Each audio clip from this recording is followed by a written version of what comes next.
Claire Dawson discovered the room by accident. At least, that was what she told herself in the first few seconds, before fear became a living thing inside her chest. The penthouse was too quiet. Not rich people quiet. Not the kind of expensive silence that came from thick glass windows, private elevators, and carpets that swallowed footsteps. This was something colder. Something intentional. The silence of a place built by a man who did not expect visitors to leave with secrets. Claire stood alone in a hallway of black marble and smoky mirrors, holding a bouquet of black roses wrapped in silver paper. Outside the glass walls, Manhattan glittered beneath a winter storm, the city blurred by sleet and flashing red taillights 60 floors below. The delivery slip had said, "Penthouse, midnight, hand delivery only. Do not leave with staff." She should have refused. She should have turned around when the private elevator opened into darkness. She should have left the flowers on the floor when no one answered her first careful call. But rent was 5 days late. Her phone had 4 missed calls from her landlord, and black roses paid triple because no one wanted to deliver them after midnight to buildings where the doormen wore earpieces and pretended not to recognize fear. So Claire had stepped inside, and now she was staring at herself. Hundreds of times. Her face covered the walls. Claire at the flower shop, tying ribbon around lilies with tired hands.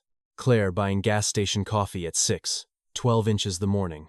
Claire walking beneath a broken streetlight outside her Queens apartment. Claire sitting alone on the subway, eyes red from crying. Claire sleeping against the bus window, cheek pressed to glass. Claire laughing once, only once in a photo taken from across the street. Standing beneath an awning in the rain with a bouquet of sunflowers in her arms. Her hand loosened. The black roses fell to the floor. The sound was small. But in that room, it felt like a scream. Behind her, a man said, "You were not supposed to see that." Claire turned so quickly, she stumbled against the wall of photographs. Nikolai Russo stood in the doorway. She knew his name because everyone in Manhattan knew his name, even if no one admitted it above a whisper. He was the man newspapers never photographed clearly. The man prosecutors built careers, trying to indict. The man nightclub owners feared, judges avoided, and billionaires invited to private rooms without putting his name on guest lists. He was taller than she expected. Still as a statue. Dressed in black, no tie. His white shirt open at the throat like he had been dragged from some private war and had not bothered to pretend otherwise. His face was beautiful in a way that felt dangerous to look at too long. Sharp cheekbones. Dark hair. Pale. Unreadable eyes. But Claire barely saw the beauty. She saw the photographs. She saw herself sleeping. Her breath broke. "You're sick," she whispered. Nikolai did not move. Claire. Hearing her name in his voice was worse than the photos. She reached behind her, searching blindly for something to use as a weapon, and her fingers closed around the metal stem cutter on a table beside the door. His eyes lowered to it. He looked almost disappointed. "Not afraid. Never afraid. You need to listen to me." "No." Her voice shook, but she lifted the cutter anyway. "You don't get to say my name like you know me." "I do know you." The words landed like a threat. Claire's stomach twisted. "You followed me." "Yes." "You took pictures of me." "Yes." "You watched me sleep." A pause. His jaw flexed once. "Yes." Her eyes filled before she could stop them. Rage came next. Hot enough to hold her upright. "You're a monster." Nikolai did not deny it. He only said quietly, "I watched you because someone wants you dead." For one impossible second, the room seemed to tilt. Then the glass wall behind him exploded.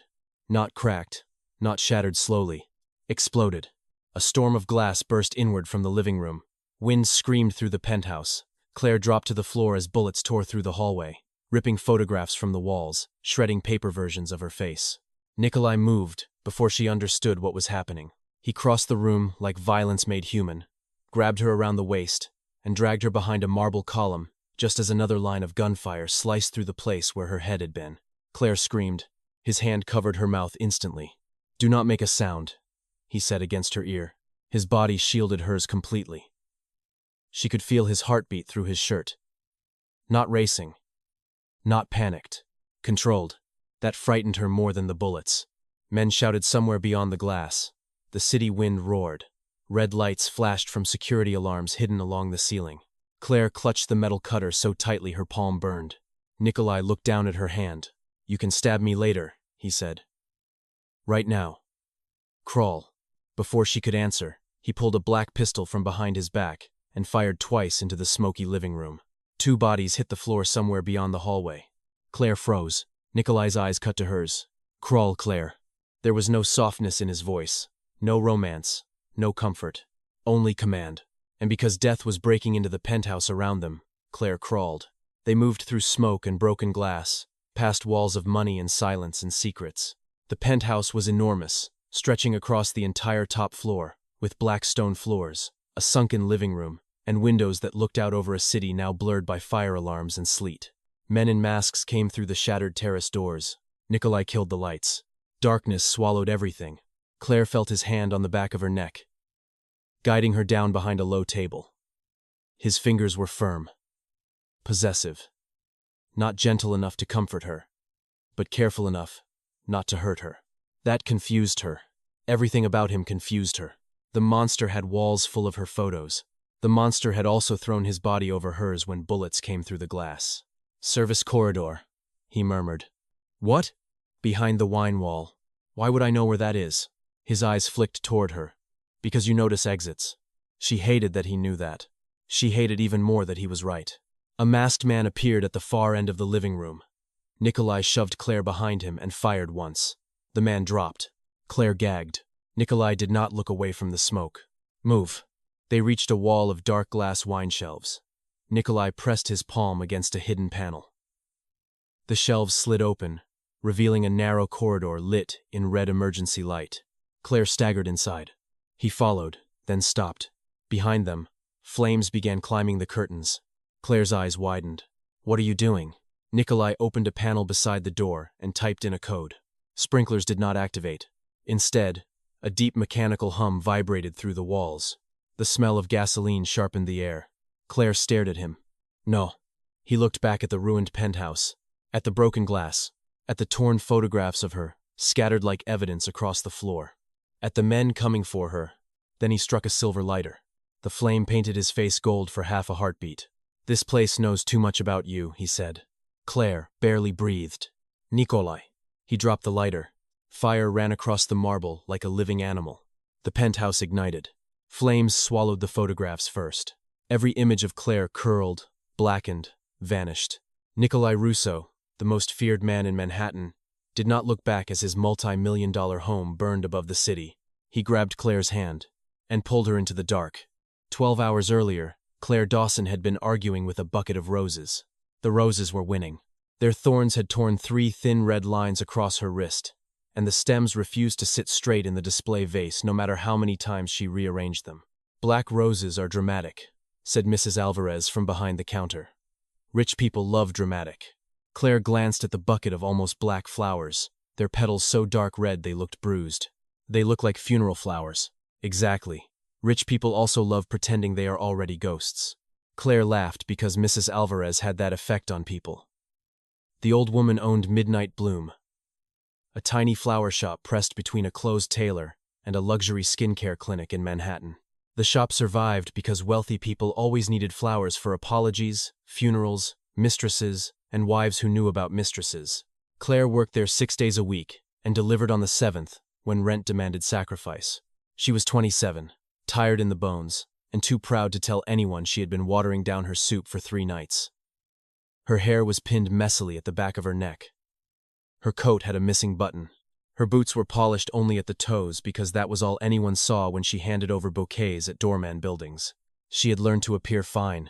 Fine was cheaper than honesty. The bell over the shop door rang at 8:43 p.m. A man entered wearing a charcoal overcoat and leather gloves. He was not one of their usual customers. He did not look at the flowers. He looked at Claire. Mrs. Alvarez stopped trimming stems. The shop seemed to shrink. "I need a delivery," the man said. His voice was polite, but Claire felt something beneath it, not impatience. "Control." Mrs. Alvarez wiped her hands on her apron. "We close in 17 minutes. He placed an envelope on the counter. Claire saw the cash inside before Mrs. Alvarez touched it. Too much. Far too much. "To the Russo Tower," he said. "Penthouse. Tonight. Midnight." Mrs. Alvarez's face changed. It was subtle. A tightening around the eyes. A breath held too long. Claire noticed because she noticed everything. That was what ordinary people did in a city full of dangerous ones. They noticed exits, moods, shoes, hands. "No," Mrs. Alvarez said. Claire blinked. The man's gaze stayed on her. "It has to be her." Cold moved through Claire's stomach. "Me?" He took a card from his coat pocket and set it beside the cash. On it, in black ink, were 2 words. "For Nikolai." Claire looked at Mrs. Alvarez. "Who is Nikolai?" Mrs. Alvarez did not answer. The man did. Nikolai Russo. The name entered the shop like smoke under a door. Claire had heard it before in pieces, in whispers from cab drivers, in half-sentences from men in expensive coats, in a news segment about federal raids that somehow never touched the top floors of Russo Tower. Nikolai Russo, the invisible king of Manhattan's underworld. Claire stepped back. "No, absolutely not." The man's eyes lowered to her wrist, to the scratches from the roses. "You are behind on rent." Claire went still. Mrs. Alvarez said sharply, "Get out." The man ignored her. "Your landlord has filed notice. Your brother's medical debt is in collections. You skipped lunch today." Claire's face burned with humiliation. "How do you know that?" He pushed the envelope closer. "Deliver the flowers. Take the money. Forget the name." Claire should have refused again. She wanted to. But the envelope on the counter held more than money. It held another month before eviction. Another week of medication for her younger brother, Ethan, who lived upstate in a care facility after an accident Claire still had nightmares about. Another chance to breathe. Mrs. Alvarez touched her arm. "No delivery is worth this." Claire stared at the black roses. That was the thing about poverty. People loved to tell you what danger was worth when they were not the ones counting coins under fluorescent lights. "I'll do it," Claire said. Mrs. Alvarez closed her eyes. The man smiled without warmth. "Midnight," he said. Then he left. For the rest of the night, the shop felt watched. Claire caught herself looking through the front window again and again. Across the street, a black SUV sat at the curb with tinted windows. Maybe it had always been there. Maybe she was imagining things. By 11:30, sleet had turned Manhattan silver. Claire carried the black roses through the city with both hands, the bouquet wrapped in dark paper and tied with a silver ribbon. The streets around Russo Tower were too clean, too empty, too protected. Black SUVs lined the curb like sleeping beasts. Men stood beneath awnings, their eyes moving but their bodies still. The doorman did not ask her name. He already knew it. "Miss Dawson," he said, stepping aside. Claire's throat tightened. Inside, the lobby rose 4 stories high, all black marble, gold light, and silence. A private elevator waited open at the far end. No buttons inside. Only a small screen glowing with one word. Penthouse. The ride up felt endless. Claire watched her reflection in the mirrored wall. Pale face, wind-tangled hair, cheap coat. Bouquet of black roses against her chest, like an offering to a grave. When the elevator opened, no one was waiting. Just darkness. "Hello?" she called. No answer. She stepped inside. That was how she found the hallway. That was how she found the locked room with the door left slightly open. That was how her ordinary life ended. The service corridor beneath Nikolai Russo's burning penthouse led to a private stairwell that spiraled downward through the bones of the tower. Claire ran barefoot. She had lost one boot somewhere in the smoke and glass. Her lungs burned. Her ears rang. Her hand was still trapped in Nikolai's grip, and every time she tried to pull away, his fingers tightened. Not painfully, possessively. "Let go of me," she gasped. "No," I said, "let go. You are alive because I have not let go." She hated that answer because it was true. Above them, alarms wailed. Below, darkness opened floor after floor. Nikolai moved with brutal certainty, one hand on her, the other holding his gun low at his side. At the 47th floor, Claire tried to yank free. He turned so fast she collided with his chest. For one breath, they were too close. His shirt smelled like smoke, cold air, and something expensive beneath it. His eyes searched her face, not with panic, not with guilt, but with a terrible intensity that made her feel seen in ways she had never agreed to. "You can hate me when we are underground," he said. "I hate you now. I know. You have pictures of me sleeping." His expression hardened. "I have pictures of every moment someone could have taken you." Claire slapped him. The sound cracked through the stairwell. Nikolai's head turned slightly. He did not touch his face, did not flinch, did not punish her for it. That scared her too. Slowly, he He looked back at her. Again, later, he said. Now run. Footsteps echoed above them. Men entering the stairwell. Nikolai shoved Claire behind him and fired upward without looking away from her. She screamed, but his arm locked around her waist and dragged her down the stairs. At the bottom, a steel door opened into an underground garage. Black SUVs waited in a perfect line. Men in dark suits turned as Nikolai emerged, smoke-stained and bleeding from a shallow cut near his temple. Every one of them went still, not because he was injured, because Claire was with him. A tall man with silver hair rushed forward. "Boss." "Marchetti sent them," Nikolai said. The garage changed instantly. Men moved. Engines started. Guns disappeared beneath coats. Claire backed away from all of them. "Do not come near me." The silver-haired man looked to Nikolai. Nikolai's voice went cold.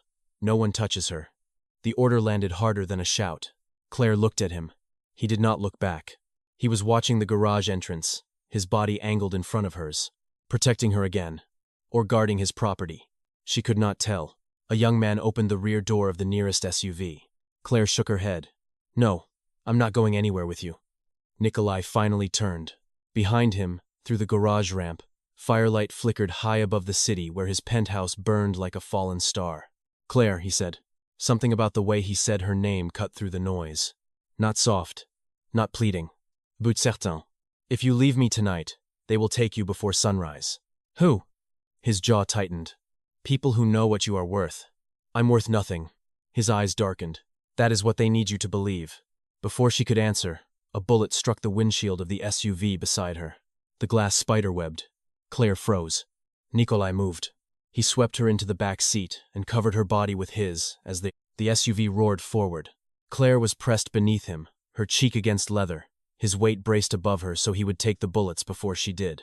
The world became tires screaming, men shouting, glass breaking, and Nikolai's voice at her ear. "Keep your head down." "I can't breathe." "Yes, you can." "I hate you." "Yes." The SUV exploded out of the underground garage into the Manhattan storm. For 1 second, through the rear window, Claire saw Russo Tower rising behind them, its crown burning red against the black sky. She had entered with flowers. She left with a monster, and the city behind them was on fire. They took her to a hotel that did not exist on booking sites. It sat behind a private courtyard in Tribeca, hidden between 2 converted warehouses. No sign. No doormen. No lobby music. Just steel doors, black marble, and men who moved aside before Nikolai reached them. Claire refused his coat when he offered it. Her dress was torn at the hem. Her stocking had a run from ankle to thigh. Her hands were blackened with soot. She was shaking so badly. She had to clench her fists to hide it. Nikolai noticed anyway. Of course he did. He seemed to notice everything. "Bring tea," he told someone. "I don't want tea," Claire snapped. "Bring it anyway." She turned on him in the private elevator. "Do you ever ask?" "No. At least you're honest." His eyes lowered to the blood on her bare foot. A shard of glass was lodged near her heel. "You are injured. I am kidnapped. You are protected. You burned your home with me inside it. I burned evidence. Of your crime? Of your weakness." The elevator doors opened before she could respond. Claire stepped into a suite washed in low gold light. It overlooked the Hudson, where black water moved beneath the winter storm. The room was luxurious in a quiet, brutal way. Dark wood, cream walls, thick rugs, a fireplace already burning. There were no photos of her. She looked anyway. Nikolai saw. For the first time, something like shame passed across his face. It vanished too quickly to trust. A woman in her 50s entered carrying a medical kit. She wore a navy dress and had the calm, severe beauty of someone who had seen too many rich men mistake cruelty for power. "Nikolai," she said, eyes on Claire, "what did you do?" "I kept her alive. That is rarely the whole story with you." Claire liked her immediately. The woman approached gently. "I'm Elena. I'm his aunt. Unfortunately. May I look at your foot?" Claire glanced at Nikolai. He had gone very still. Elena noticed. "Leave." Nikolai's eyes remained on Claire. "She stays in my sight." Elena's mouth thinned. "She is not one of your contracts." "No," he said quietly. "She is not." Something in the room shifted. Claire hated that her pulse reacted. Elena looked at her, not him.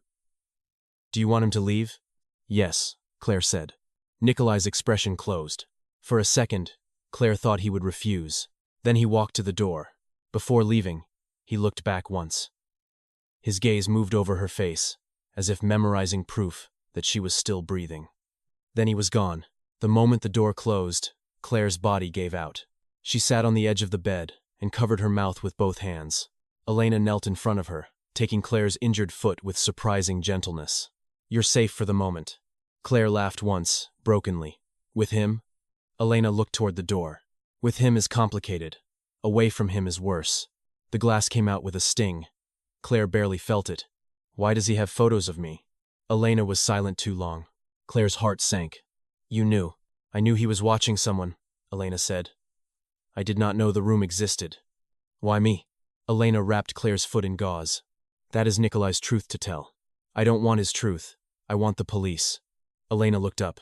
The last detective who tried to investigate Victor Marchetti drowned in his own bathtub with 2 federal marshals outside his door. Claire went cold. Victor Marchetti. The name meant nothing to her, but Elena said it like poison. "Who is he?" "A man who believes bloodlines are keys. A man who thinks you may be one." Claire shook her head. "I deliver flowers." "You also look exactly like a dead woman named Isabella Voss." The fire cracked softly in the hearth. Claire stared at her. "No, I don't." Elena reached into her pocket and removed a folded photograph. She hesitated before handing it over. Claire took it. The woman in the photo stood on a yacht beneath summer light, laughing at someone outside the frame. She was elegant, older than Claire by maybe 5 years, with dark blonde hair and the same gray-green eyes. Claire's eyes. Claire stopped breathing. Beside the woman was Nikolai Russo, younger, colder, his hand resting near her back, but not touching. There was no romance in the image, but there was history. "Who was she?" Claire whispered. Elena's face softened with old grief. "The wife Nikolai was forced to marry." Claire looked up sharply. "Wife?" "Political marriage. Russo and Voss money. She died before it became real." "And what does that have to do with me?" Elena's gaze lowered. "Isabella left behind a child." The room seemed to fall silent around that sentence. Claire's hands tightened around the photo. "A child?" "A little girl named Anya." Claire's stomach turned. "Is she his?" Elena did not answer fast enough. Claire understood. "God. Nikolai has protected that child in secret for 5 years. Why am I involved?" "Because Victor Marchetti believes Isabella hid proof before she died. Proof that could decide who controls the Russo inheritance.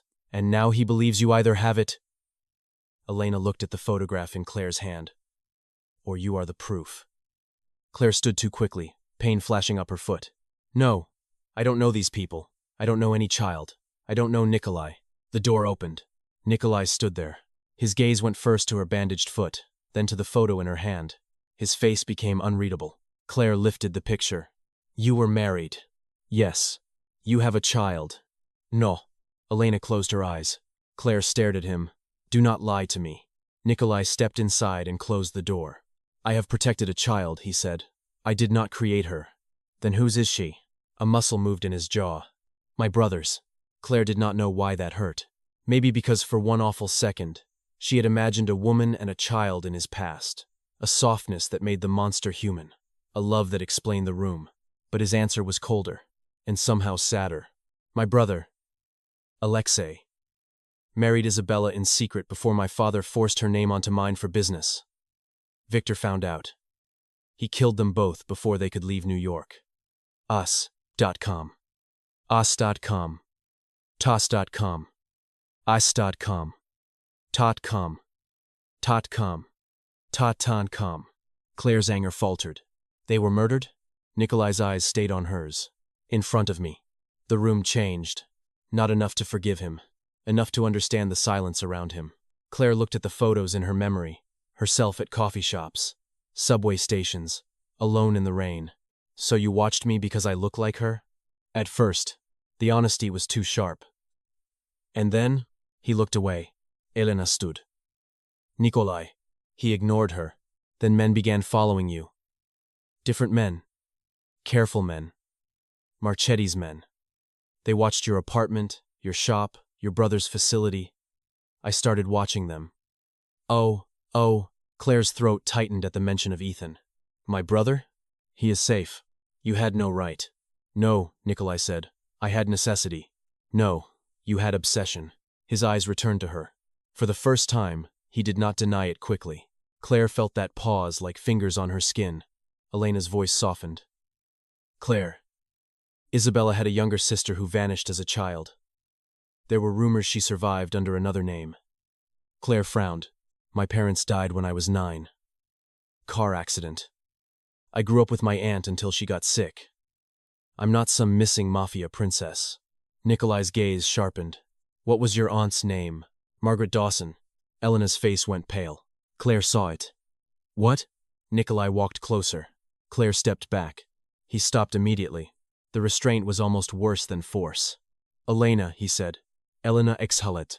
Margaret Dawson was Isabella's nanny. Claire felt the floor disappear beneath her. No. She vanished the same week Isabella's sister disappeared. No. She may have taken you to protect you. Claire laughed, but there was no sound in it. No. My aunt raised me. She loved me. I believe that, Elena said gently. Claire looked at Nikolai. His face was stone, but his eyes were fixed on her like the world had narrowed to one unbearable possibility. You think I'm Isabella's sister? I think, Nikolai said slowly, that Victor thinks so. And you? His silence gave him away. Claire's eyes burned. So I'm not a person to you. I'm evidence. Something flashed across his face. Anger, maybe, at himself. At first, he said. Her heart cracked in a place she had not known was still breakable. At first, 2 words that suggested something had changed, and she hated herself for wanting to know what. She threw the photograph at his chest. Stay away from me. He caught it without looking. I can't. You can. No, he said, voice dropping. I can leave rooms. I can give distance. I can let you hate me. But I cannot stay away from you while Victor is alive. Claire stared at him. Rain struck the windows hard enough to sound like thrown gravel. Nikolai looked like a man built out of control, and for the first time, there was a crack in it. You should fear me, he said, but fear him more. Claire tried to escape at 3:17 a.m.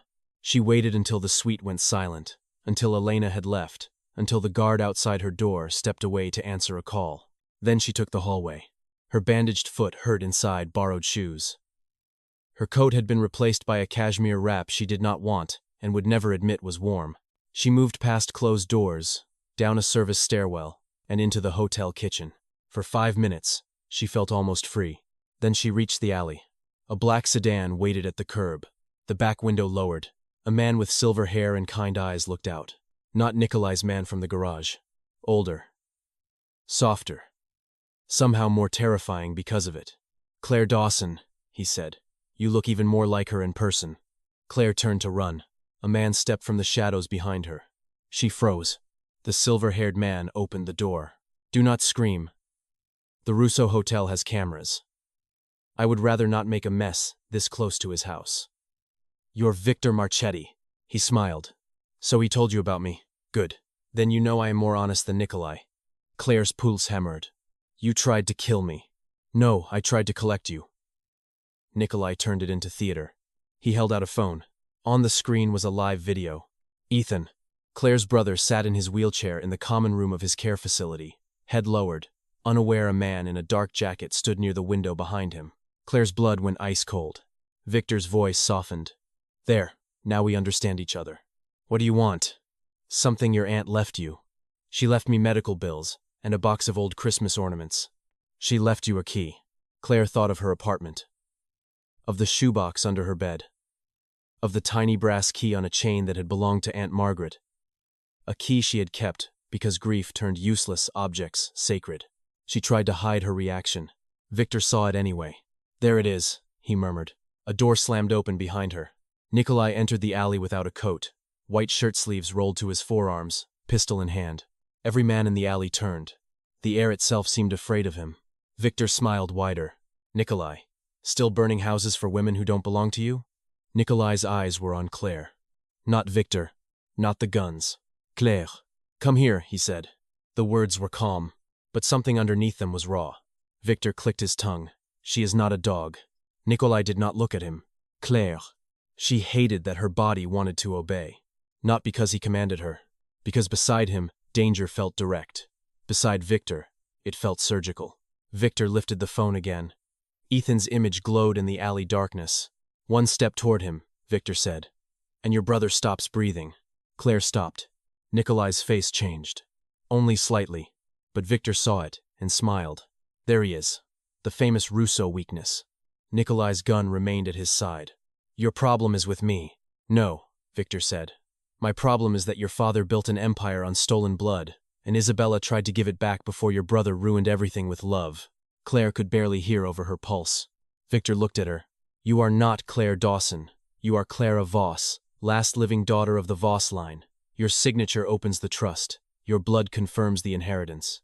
And your aunt hid the final ledger before she disappeared. No, Claire whispered. Nikolai took one step. Big statter. Victor's men lifted their guns. Claire looked between them, at the man who had watched her without permission, at the man holding her brother hostage, at the impossible life being forced onto her. She made the only choice she could. I'll go with you, she told Victor. Nikolai's eyes snapped to hers. No. Her voice shook. Let Ethan go. Victor smiled.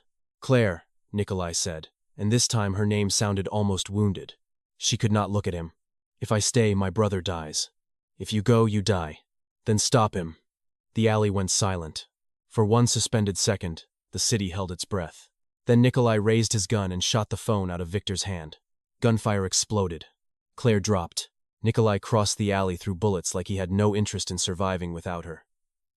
He reached her, pulled her against him, and spun them behind a dumpster as bricks shattered around them. His hand cradled the back of her head. Too careful. Too intimate. You do not trade yourself, he said, breathing hard for the first time. He has Ethan. Not anymore. Claire stared at him. Nikolai touched his earpiece. Now, across the street, 3 black SUVs roared from the darkness, boxing in Victor's sedan. Men poured out. Somewhere on the phone network, alarms must have triggered. Claire heard Nikolai's men speaking in clipped Italian and Russian. Victor's smile vanished. Nikolai leaned close to Claire's ear. I told you he would use your brother. I moved Ethan before sunset. Claire's world stopped. You moved him? To a private clinic in Westchester. Elena is with him. Relief hit so hard she almost collapsed. Then rage followed. You didn't tell me? You would have run sooner. I did run. Yes, he said. Badly. She would have slapped him again if they were not under fire. Victor shouted from beyond the sedan. You can't hide her forever, Nikolai. Nikolai looked over the dumpster, fired twice, then returned his gaze to Claire. His face was inches from hers. Smoke moved between them. His thumb brushed soot from her cheek before he seemed to realize what he had done. He stopped. His hand hovered. Claire stared at him. For one dangerous heartbeat, neither of them moved.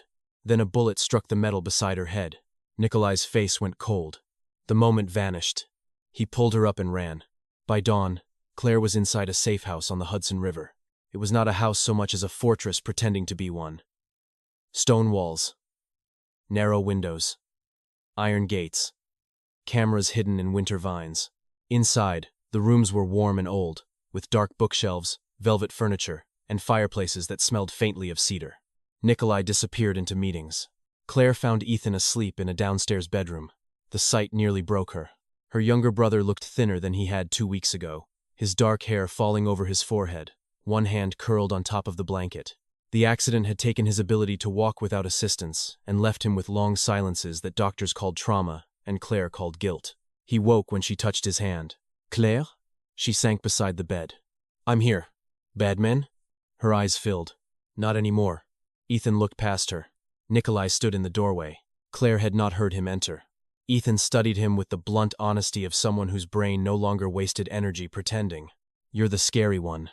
Nikolai's expression did not change. Yes.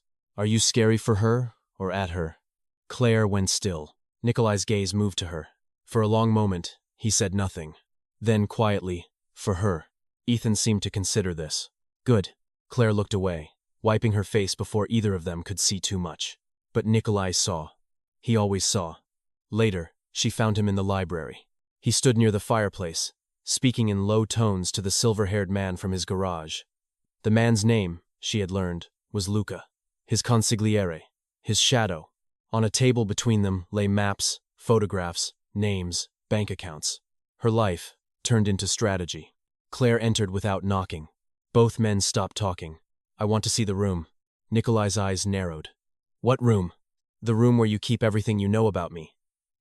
Don't pretend the penthouse was the only one. Luca looked at the floor. Claire laughed coldly. Of course. Nikolai dismissed Luca with a glance. When they were alone, he said, "You will not like what you see. I didn't like waking up in your surveillance museum either." His mouth tightened. Then he walked to a bookshelf and pulled out a black ledger. A hidden door opened behind the shelves. Claire hated that she was no longer surprised. Inside was a smaller room than the one in the penthouse. No walls covered in photographs. No obsessive display. Just files. Boxes. Screens. A corkboard with names and red threads connecting them. Claire saw her own name at the center. Beside it, Nikolai Russo? Her breath caught. Nikolai stood by the door, giving her space. That space made her angrier than if he had crowded her. She opened a file. Inside were records of her childhood. Her parents' death certificate. Aunt Margaret's hospital bills. Ethan's accident report. Bank statements. Photos of men who had followed her. And one image of her outside Midnight Bloom, crying behind a delivery van after a customer had screamed at her for bringing the wrong shade of roses. Claire remembered that day. She had cried for 3 minutes, wiped her face, and gone back to work. Seeing it through his lens felt like being touched without consent. She held up the photo. This is not protection. No. Then what is it? Nikolai's face was carved from shadows. At first, intelligence. Then habit. Then S. You note S. S. S. He. S. He. Ye. He. Well. Anno. What? He stopped. Claire waited.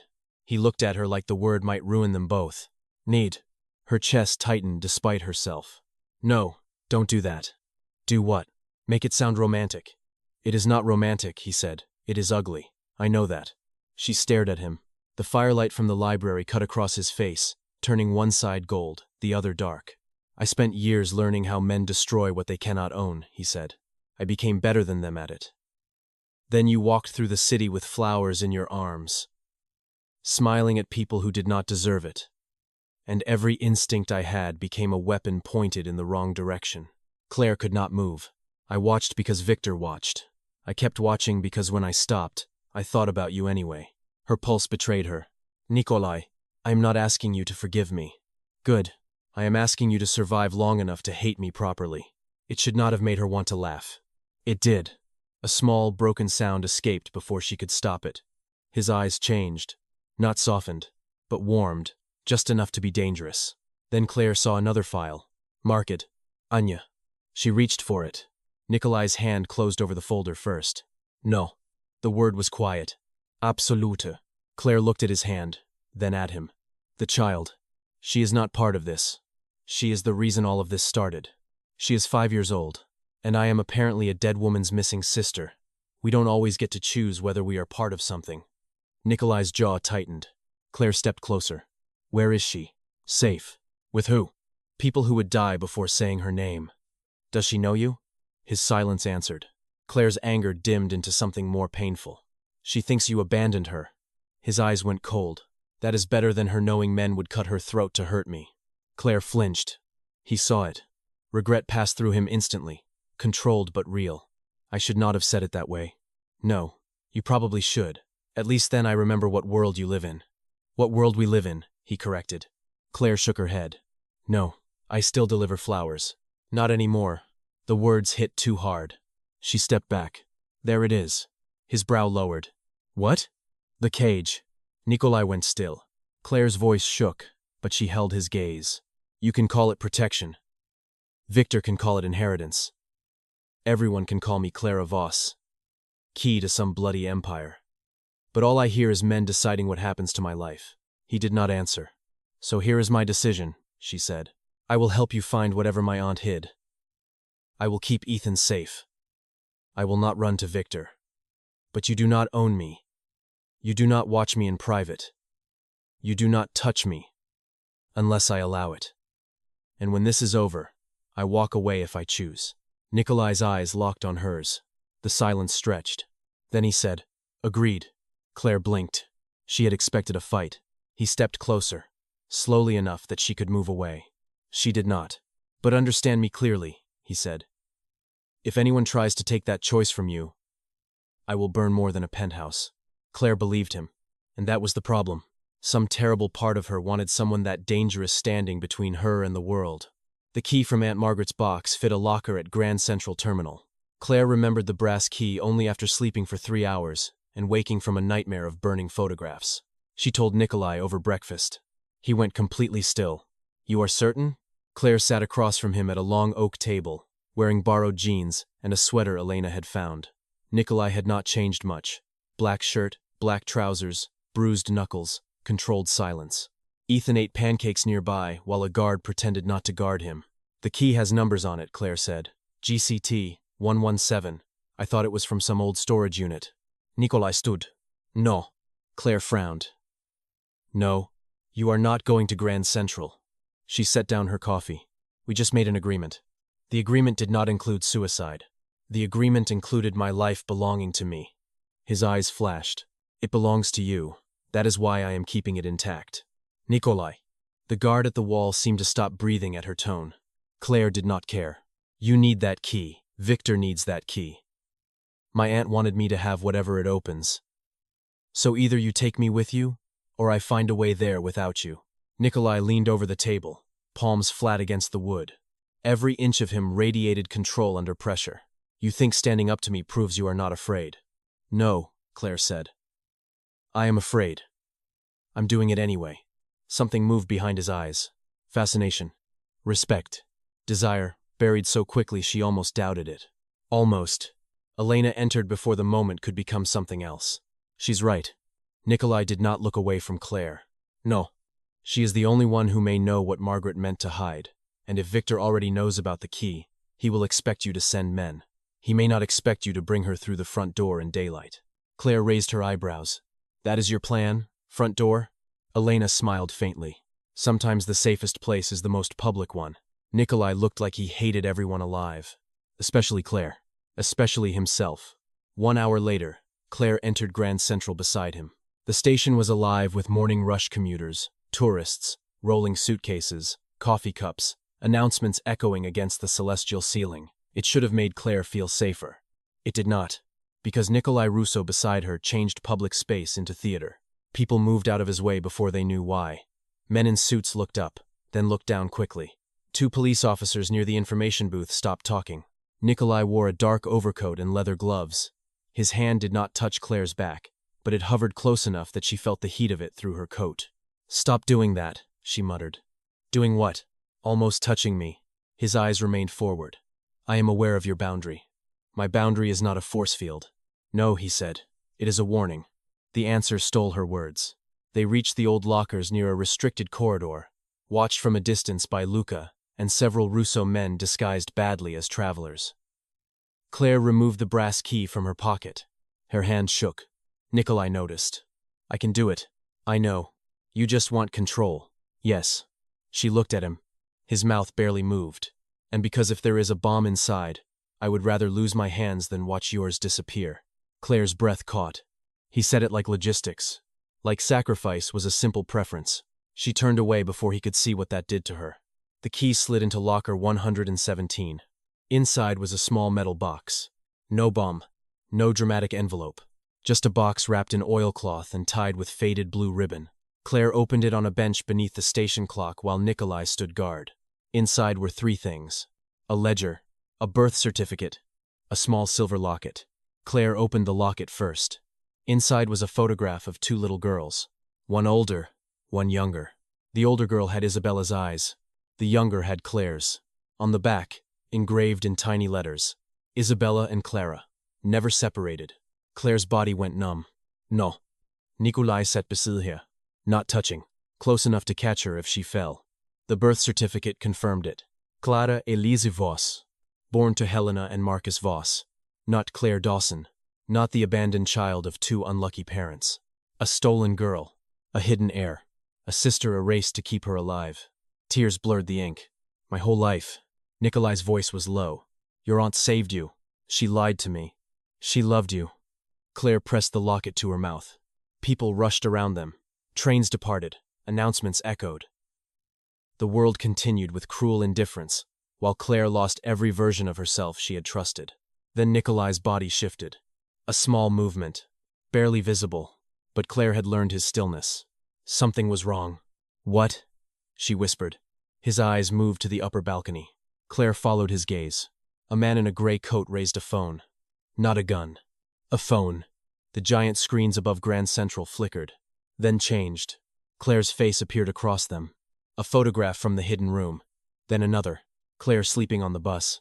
Claire outside her apartment. Claire entering Russo Tower. Words appeared beneath the images. Mafia Boss's secret obsession identified. Gasps rippled through the station. Phones lifted. Nikolai's face turned lethal. Victor had not come for the key. He had come for the scandal. More photos flashed. Then security footage from the alley. Nikolai shielding Claire. Pulling her into the SUV. Carrying her through smoke. The headlines wrote themselves in real time. Kidnapping. Obsession. Mafia mistress. Witness. Heir. Claire's life became public property in seconds. She looked at Nikolai. For the first time since she met him, he looked truly afraid. Not for himself. For her. Claire, he said. The crowd surged. Reporters seemed to appear from nowhere, shouting questions. Are you Claire Dawson? Did Nikolai Russo kidnap you? Are you his girlfriend? Did he burn Russo Tower for you? Are you afraid of him? Nikolai reached for her, then stopped. Her boundary. Even now, even in chaos. That shattered something inside her. Claire grabbed his hand herself. His fingers closed around hers instantly. The station erupted. Cameras flashed. Nikolai pulled her through the crowd, his body a wall between her. At the stairs, Claire stumbled. Nikolai caught her around the waist. For a second, lifted above the crowd, she saw the giant screen behind them, still flashing her private life. Her tears, her sleep, her loneliness. And beside those images, Nikolai Russo's burning penthouse. The whole city was watching. Victor had turned protection into evidence of obsession. And the worst part was, he was not entirely wrong. The scandal detonated by noon. Every major news outlet ran with it. By evening, federal agents surrounded Russo properties. Protesters gathered outside the burned tower. Paparazzi camped near Midnight Bloom. Claire's apartment building appeared on television. Her landlord gave an interview calling her quiet, always polite, maybe troubled. Claire watched from the safe house library, numb with fury. Nikolai stood behind her, silent. The screen showed a panel of experts discussing whether Claire was a victim, accomplice, lover, witness, or hostage. None of them used the word person. Claire turned off the television. I want to make a statement. No. She laughed. Nikolai's jaw tightened. Claire. No. You don't get to clear me every time I say something you don't like. You walk outside. Victor takes the shot. If I hide, he owns the story. If you speak, he twists it. If I do nothing, I stay the girl in the photos. That landed. Nikolai looked away first. Good. Claire stood. I am not going to defend you. I did not ask you to. I am not going to lie and say what you did was okay. I know, but I am going to tell them Victor Marchetti threatened my brother, attacked the penthouse, and released those photos. I'm going to make him visible. Nikolai's eyes returned to hers. You think light kills men like him? No, Claire said, but shadows help them breathe. For a long moment, he stared at her. Then he said, there is a federal prosecutor. Claire blinked. What? Emily Rhodes. She has tried to build a case against Marchetti for 3 years. I have avoided her for obvious reasons. Because you're also a criminal. Yes. The honesty should not have felt refreshing. She will want the ledger, he continued. And your testimony. You trust her? No. Then why mention her? Because you might. Claire studied him. There it was again. The slow, painful shape of him changing. Not becoming soft. Never that. But making space for her will inside his war. Call her, Claire said. The meeting took place inside an abandoned church in Brooklyn. Claire had expected a government office. Nikolai said, government offices had windows, records, elevators, and too many people who could be bought. So, a church. It had no heat. Candles burned along the altar, their flames bending in drafts. Snow tapped against stained glass. The pews were covered in dust. Black SUVs waited outside in the dark. Claire stood near the center aisle with the Voss ledger in her arms. Nikolai stood 10 feet away. Not beside her. Her choice. The distance felt strange, necessary, painful. Federal prosecutor Emily Rhodes arrived with 2 marshals and the wary expression of a woman who had spent years being underestimated by dangerous men. Her gaze went from Claire to Nikolai. "I never thought I'd see you in church." Nikolai's voice was dry. "I make exceptions for women who threaten my enemies." Emily looked at Claire. "Are you here voluntarily?" Claire glanced at Nikolai. His face revealed nothing. "Yes." "Are you afraid of him?"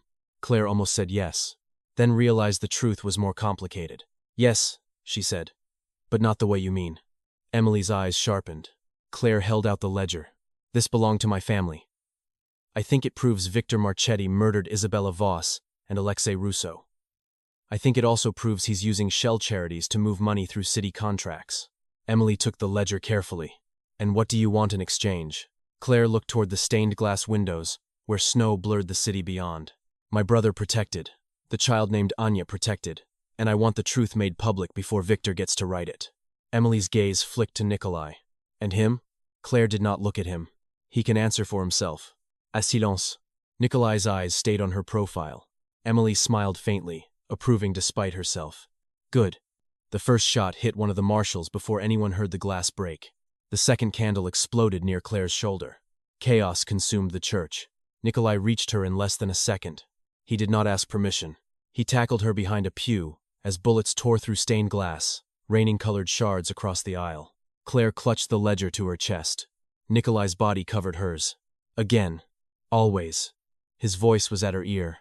"Are you hit?" "No." He checked anyway, hands moving over her arms, her shoulders, her face. Fast. Clinical. Until his thumb brushed her jaw and stopped. Their eyes met in the candlelit dark. Gunfire roared around them. Still, the moment found them. His face was inches away, his breath warm against her cheek. His eyes no longer cold enough to hide what lived behind them. Fear. Not of dying. Of losing her. Claire whispered, "Nikolai." His gaze dropped to her mouth.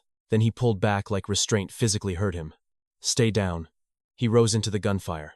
What followed was not a fight so much as a storm wearing his name. Nikolai moved through the church with terrifying precision. Luca and the Russo men returned fire from the side entrance. Emily crawled behind the altar with the ledger, one hand bleeding, still shouting orders into her radio. Claire saw Victor's men enter through the broken rear doors. Then she saw Victor. He walked down the aisle in a dark coat, smiling beneath falling snow and shattered glass. "Nikolai," he called. "Still hiding behind dead women?" Nikolai turned. Victor lifted his gun. Not at Nikolai. At Claire. She saw the barrel. She saw Nikolai see it.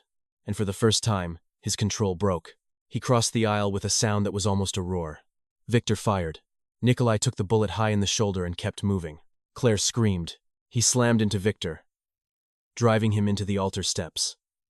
The gun skidded across the floor. Candles toppled. Flame licked at spilled wax.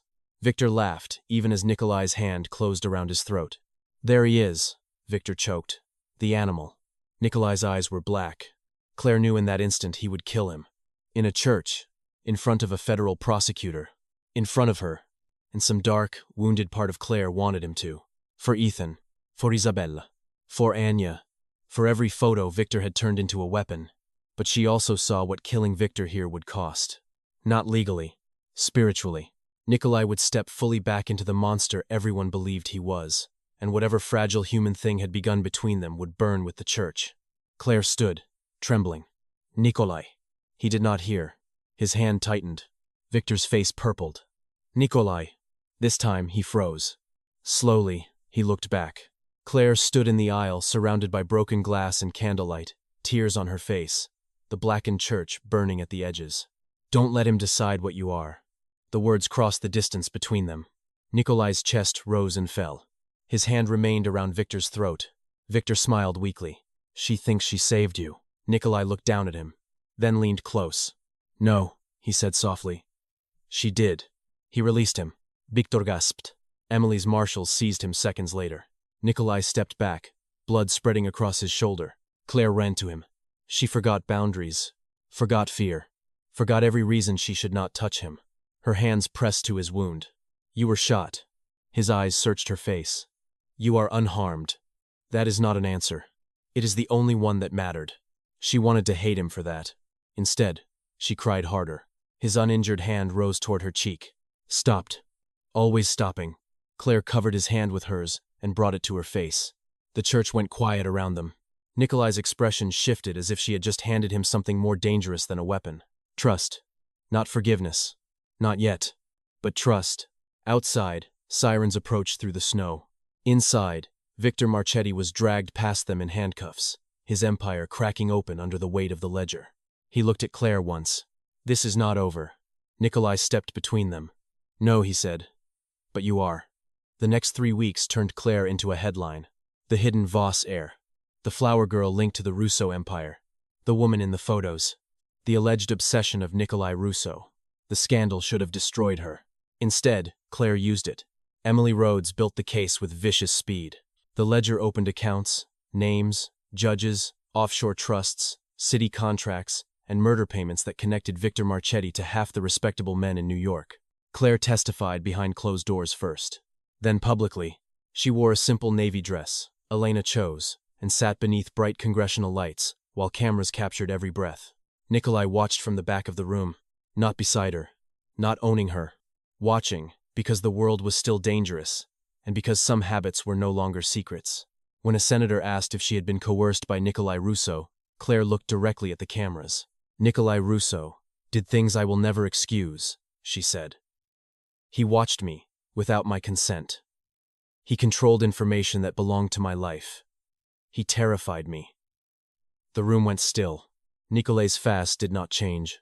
Only his hand tightened once around the head of his cane, his injured shoulder hidden beneath a black suit. Claire continued. But Victor Marchetti released those photos to humiliate me. He threatened my disabled brother. He tried to kill me twice. Nikolai burned his home to destroy evidence that could expose me further. That does not make him innocent. It makes the truth more complicated than a headline. Reporters erupted. Claire did not flinch. For the first time in weeks, she felt like the owner of her own voice. Afterward, outside the courthouse, snow fell over Manhattan. The steps were crowded with cameras. Protesters, police, black SUVs. The entire city waiting to turn her next breath into content. Claire walked alone at first. Then someone shouted her name too close. The crowd surged. Nikolai appeared beside her. Not touching. Just there. A wall of black wool and controlled violence between her and the chaos. The cameras went wild. Are you together? Do you love him? Mr. Russo, did you stalk Claire Dawson? Claire, are you afraid? Claire stopped. Nikolai looked down at her. A warning in his eyes. You do not owe them anything. She knew, but she was tired of silence belonging to men. Claire turned to the cameras. I am afraid of many things, she said. I am afraid of powerful men who think women are keys, proof, leverage, or property. I am afraid of a world that finds a woman's private pain entertaining. I am afraid of becoming what happened to me. The cameras flashed. Her voice steadied. But I am not afraid of surviving. Then she walked down the courthouse steps. Nikolai followed half a step behind. The image ran everywhere by nightfall. Not Nikolai dragging her. Not Nikolai shielding her. Claire Dawson walking first. The Mafia Boss behind her. Victor's trial began in spring. By then, Claire had moved out of Queens, but not into Nikolai's world. She refused the penthouse he offered. Refused the brownstone. Refused the car, the driver. The account Elena said had been legally hers through the Voss Trust. Instead, she reopened Midnight Bloom after Victor's men had vandalized it. She used Voss money for that not because Nikolai wanted her to, but because Aunt Margaret had hidden her life so she could survive long enough to claim it. Mrs. Alvarez cried when the new sign went up. Claire cried too, though she blamed pollen. The shop changed. Not too much. Still small. Still crowded with flowers. Still smelling like damp stems, earth, and cold roses. But now, there was a reinforced back door. Cameras outside. A quiet Russo guard across the street, pretending to read newspapers every day. Claire did not ask Nikolai to remove him. They were beyond pretending danger had vanished. But she did ask for no photos. No tracking. No private files. Nikolai agreed. And Claire believed him because once a week, Luca delivered sealed reports from an independent security firm to Claire directly, not to Nikolai. Consent, written in paperwork. It was strange. So was everything between them. Nikolai came to the shop every Thursday after closing. Never earlier. Never without asking. The first time, He stood outside in the rain for 20 minutes, until Claire unlocked the door and said, "You look ridiculous. I have been called worse. I'm sure." He brought no flowers. She told him that was rude. The next week, he brought white tulips. She told him they looked like an apology. He said, "They are." She kept them in the front window until they died. Their conversations were slow, difficult, full of things unsaid and things finally said. He told her about Alexei, the brother who had laughed louder than anyone in the Russo house and died trying to run away from it. He told her about Isabella, who had loved Alexei and hated Nikolai on principle, then trusted him at the end, because he had been the only one willing to stand against his father. He told her about Anya, not where she was, not details that could endanger her, but little things. She liked drawing birds. She hated carrots. She asked once why Uncle Nikolai never smiled in pictures. Claire listened. Sometimes she reached across the work table and touched his wrist. Sometimes she did not. He never demanded either. That restraint became its own kind of intimacy, more powerful than force because it cost him more. One night in May, rain softened the city windows and the shop glowed gold around them. Claire was trimming stems at the back table. Nikolai stood nearby, removing thorns from black roses with surprising skill. "You've done that before," she said. "I learn quickly. You own half the city and you're proud of stripping roses?" His mouth curved almost invisibly. "I am proud when you notice." She looked up. The air shifted. It always did when he stopped hiding. His gaze held hers across the table, intense enough to make every flower between them feel like a witness. Claire's pulse changed. Nikolai set down the rose. "I should leave." "Why?" "Because I am thinking about touching you." Her breath caught. The honesty was dangerous. So was the fact that he would leave rather than turn desire into pressure. Claire set down her scissors. "Where?" His eyes darkened. "My hand on your cheek." She came around the table slowly. He did not move. The Mafia boss who had burned a penthouse, taken a bullet, and made federal agents nervous, stood perfectly still in a flower shop because a woman in an apron approached him. Claire stopped close enough to feel his breath. "You can," she whispered. His hand rose, slowly, so slowly it made her ache. His fingers touched her cheek like he expected the world to punish him for it.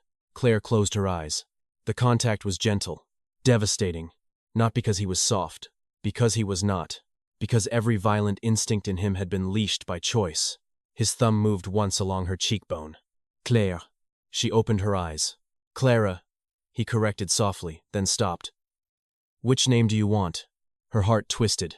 No one had asked her that. Not Victor. Not the lawyers. Not the press. Not even Emily. Claire looked around the shop that had held her when she had nothing. Then at the man who had seen too much of her before earning the right to see any of her at all. "Claire," she said. "For now." Nikolai nodded. "Claire." This time, her name sounded like permission, like reverence, like a vow he did not deserve to make but intended to spend his life becoming worthy of. The bell over the shop door suddenly rang. Nikolai stepped in front of her instantly. The moment shattered. A teenage delivery boy stood in the doorway, soaked from rain, holding a white envelope. "I'm looking for Claire Dawson." Nikolai's face became deathly calm. Claire took the envelope before he could refuse it. Inside was a child's drawing. Obsessive. Beneath it, in uneven letters, "Thank you for helping Uncle Nikolai smile." Claire looked up. Nikolai had gone completely still. "Anya," she whispered. His jaw tightened with emotion, so controlled it looked like pain. "She should not have sent that." Claire touched the drawing. "Yes," she said softly. "She should have." That night, Nikolai left without touching her again. But at the door, he turned back. "I'm going to bring her home when it is safe." Claire nodded. "And when I do," he said, "I would like you to meet her. Only if you choose." There it was again. Choice. The thing he had once stolen. The thing he now offered like penance. Claire held the drawing to her chest. "I choose yes." The final confrontation came on the first day of Victor's testimony. No one expected him to make it to court quietly. Everyone expected a legal maneuver, a bought witness, maybe a staged illness. No one expected the prison convoy to explode on the FDR Drive. Claire heard about it from Emily first, then from the sirens, then from Nikolai, who arrived at the flower shop 10 minutes later with blood on his collar that was not his. "Basement," he said. Claire was already moving. Mrs. Alvarez locked the front door. The Russo guard across the street drew his weapon and disappeared into the rain. Claire's heart pounded. "Victor escaped?" "Yes. He's coming here." Nikolai looked at her. He wants the one thing he thinks will still hurt me enough to make me careless. Claire knew. Here. Thunder rolled over Manhattan. They went down into the reinforced basement beneath midnight bloom. It had once stored vases and ribbon. Now it had steel doors, emergency supplies, and a secure phone line. Claire should have been terrified. She was, but something else lived beside the fear now. Anger. She was so tired of being hunted through versions of her own life. Nikolai checked the cameras while Claire opened a metal cabinet. Inside was the Voss locket, Aunt Margaret's letters, and a small flash drive Emily had copied for her. "What are you doing?" Nikolai asked. "Ending this." His eyes narrowed. "Claire, there are cameras outside, reporters 2 blocks away. Federal agents listening to Emily's line. Victor wants spectacle? Let's give him one." "No." She laughed once. "Still your favorite word. He will kill you. He will try. That is enough." Claire stepped close. He looked furious now. More than furious. Afraid. The kind of fear that made dangerous men controlling. "Nikolai," she said softer. His face tightened. "You are not bait." "No, I am the witness. You are the woman He stopped. The unfinished word burned between them. Claire's breath caught. The basement lights flickered. Above them, glass shattered. Victor had arrived. Nikolai closed his eyes briefly, as if cursing every god that had ever been carved into stone. Then he opened them. Cold again. Ready. He pressed a gun into Claire's hand. She stared at it. You may not need it. But if you do, you aim center." Her fingers shook around the grip. He covered her hand with his. Not forcing. Guiding. "I do not want your soul carrying mine," he said quietly.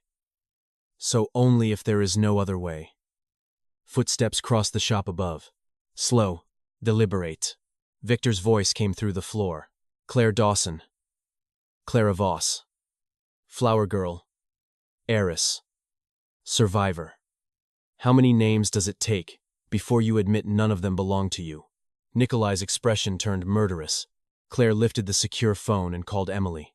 The line connected. Claire set it on speaker. Then she walked upstairs. Nikolai grabbed her wrist. She looked back. For 1 second, the entire story of them lived in that touch. His need to stop her. Her need to choose. His hand opened. Claire went up first. The shop was destroyed. Vases broken. Roses crushed beneath polished shoes. Rain blew through the shattered front window. Victor stood near the counter, thinner after weeks in custody, but smiling as if captivity had only sharpened him. 2 men stood behind him. Nikolai emerged from the basement behind Claire. Victor's eyes lit up. "Beautiful. The king follows the flower girl now." Claire's voice was steady. "You lost." Victor smiled. "I escaped." "You lost before that. You just don't understand why." He tilted his head. Nikolai moved slightly to her side. "Not in front." Claire noticed. Victor noticed too. His smile thinned. Claire lifted the locket. "My sister died trying to protect her child from men like you. My aunt gave up her name to protect me from men like you." Nikolai burned his own home because for once, a powerful man understood something you never could. "And what is that?" Claire stepped closer. "That I am not yours to use." Victor's gaze hardened. "You think he sees you differently?" Nikolai Russo destroys what he loves. Claire felt Nikolai go still beside her. Victor's voice softened, cruel and intimate. "Ask him about the night Isabella died. Ask him why Alexei was on that road. Ask him who told his father they were running." Claire turned slowly. Nikolai's face had gone pale beneath the blood and rain. Victor smiled. "There it is. The secret even he did not frame on a wall." Claire's throat tightened. "Nikolai." He did not look away from Victor. "I told my father Alexei was leaving," he said. The shop seemed to vanish. Rain hit broken glass. Claire could not breathe. Nikolai's voice remained controlled, but every word sounded carved out of him. "I was 24. Loyal. Stupid. I believed my father would stop him, not kill him. By the time I understood what I had done, Victor had already arranged the ambush." Victor clapped slowly. "Romantic, isn't it?" He failed one Voss sister and became obsessed with saving the other. Claire stepped back. Pain crossed Nikolai's face before he buried it. "Claire, you knew?" "No. Not until after. But yes. My choice. Put them on that road." Her eyes burned. The betrayal was not the clean kind. It was worse. Human. Ugly, unforgivable, and understandable in the same breath. Victor raised his gun while the wound opened between them. Nikolai saw too late. Claire did not. She threw the heavy locket. It struck Victor's wrist. The shot went wide, blowing apart a mirror behind Nikolai. Nikolai moved. So did Victor's men. The flower shop became war. Gunfire tore through roses.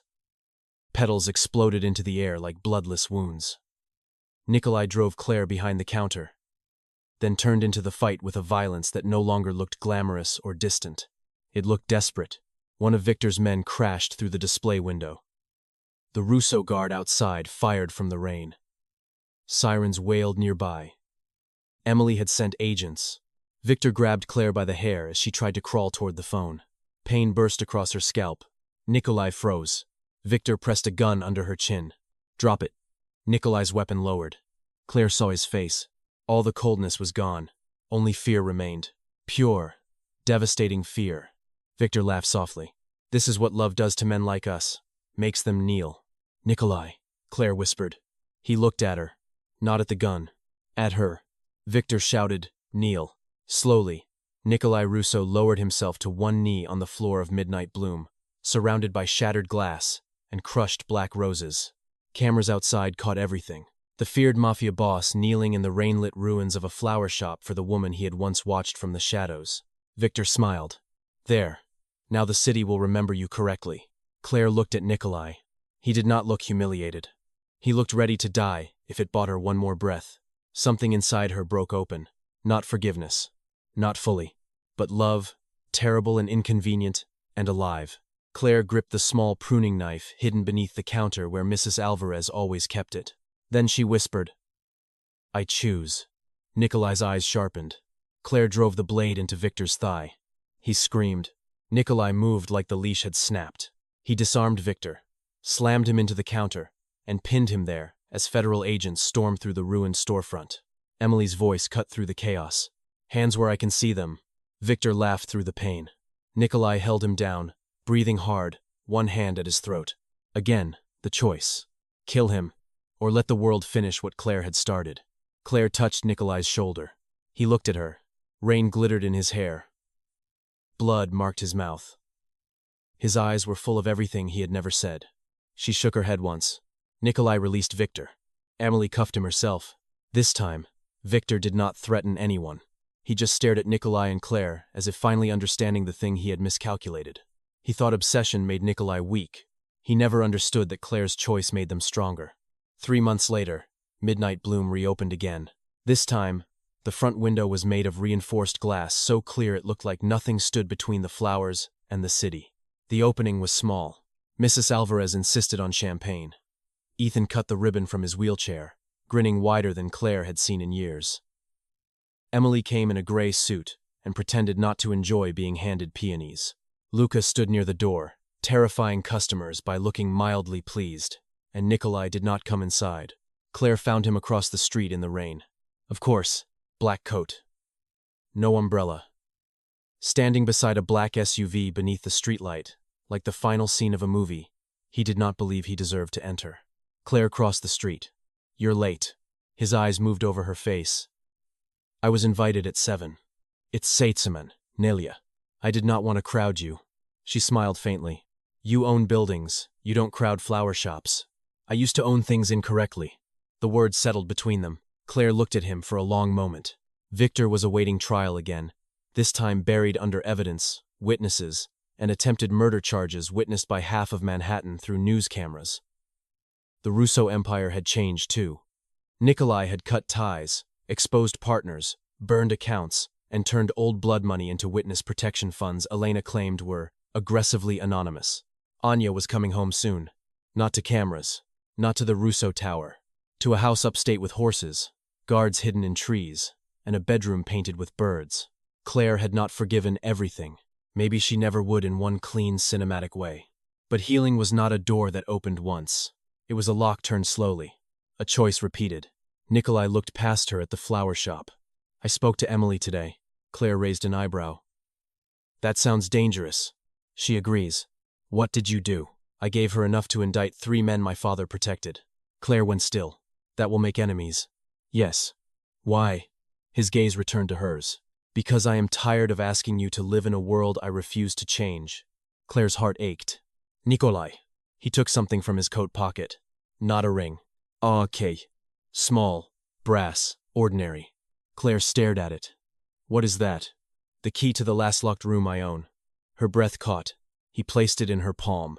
There are no photographs inside, he said. No files about you. No secrets taken from your life. Only documents about mine. Everything I have done. Everything I am ashamed of. Everything that may still make you walk away.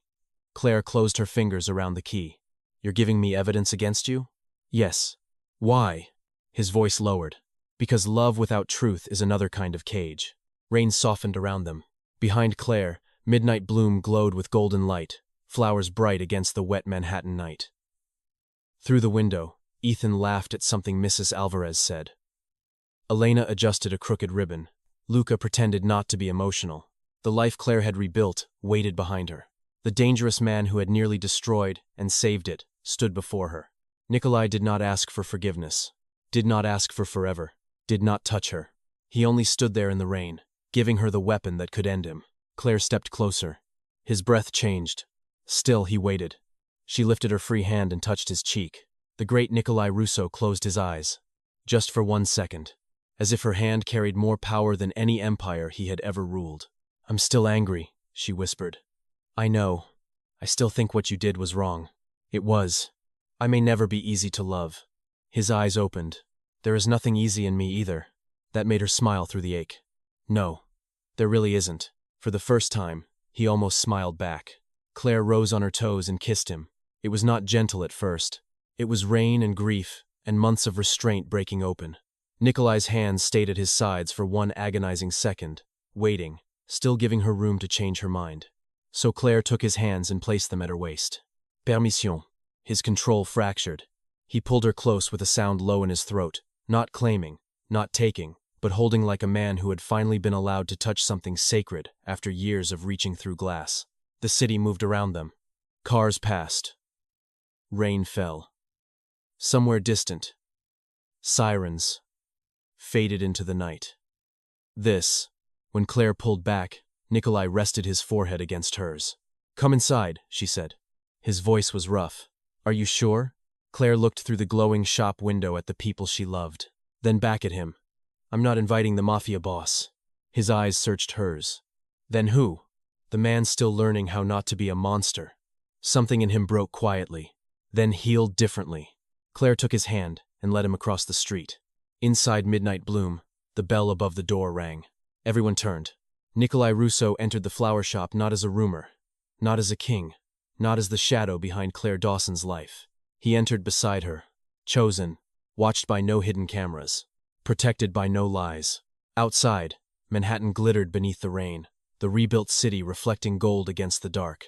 Inside, black roses bloomed in the front window, no longer funeral flowers, no longer symbols of obsession or fear. Claire had arranged them herself, and beside them, in a small silver vase, she had placed white tulips. An apology. A beginning. A warning. A promise. Nikolai looked at the flowers, then at Claire. For once, he had no command to give. No secret to hide. No fire to set. Only a woman's hand in his. And the terrifying, beautiful truth that she could still let go whenever she wanted. Claire squeezed his fingers. She did not let go, and for the first time in his life, Nikolai Russo looked less like a man guarding an empire and more like a man finally coming home.